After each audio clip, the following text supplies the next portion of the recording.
नमस्कार, आप देख रहे हैं लीगली स्पीकिंग का सोशल मीडिया पेज। मैं हूं आशीष सिन्हा। दिल्ली हाई कोर्ट से इस वक्त की एक बड़ी खबर सामने आ रही है। दरअसल दिल्ली हाई कोर्ट में एक याचिका दाखिल की गई थी जिसमें मांग ये गई थी कि जब हम प्लेन में जाते हैं यानी उड़ानों में ई सिगरेट पर जो प्रतिबंध केंद्र सरकार द्वारा लगाया गया था उसे हटाने की मांग की गई थी।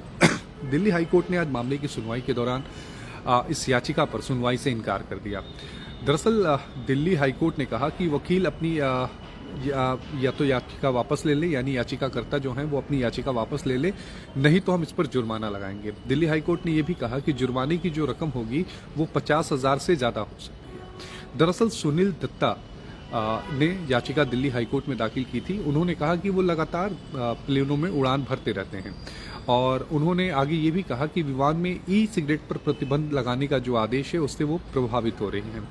आदेश के बाद जो अलग अलग हवाई अड्डे हैं वहां पर वैपिंग उपकरणों को जब्त कर लिया जाता है।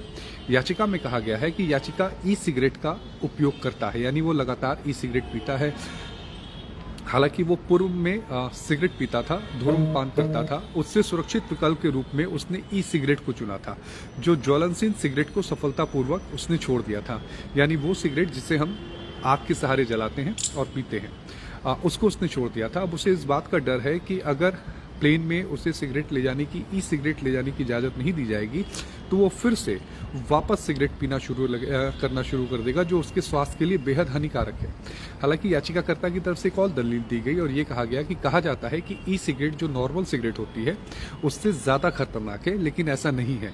ई सिगरेट नॉर्मल सिगरेट से ज़्यादा खतरनाक नहीं है और लिहाजा इस पर जो प्रतिबंध सरकार ने लगाया है उस प्रतिबंध को हटा लेना चाहिए। दिल्ली हाईकोर्ट ने नाराजगी जाहिर की और दिल्ली हाईकोर्ट ने कहा कि इस तरह के प्रतिबंध को हटाया नहीं जा सकता। अगर आप अपनी याचिका को वापस नहीं लेते तो हम आप पर 50,000 से ज्यादा का जुर्माना लगाएंगे। जिसके बाद याचिकाकर्ता ने दिल्ली हाईकोर्ट से अपनी याचिका वापस ले ली। अगर आपको ये वीडियो पसंद आया हो तो चैनल को लाइक करें, सब्सक्राइब करें। धन्यवाद।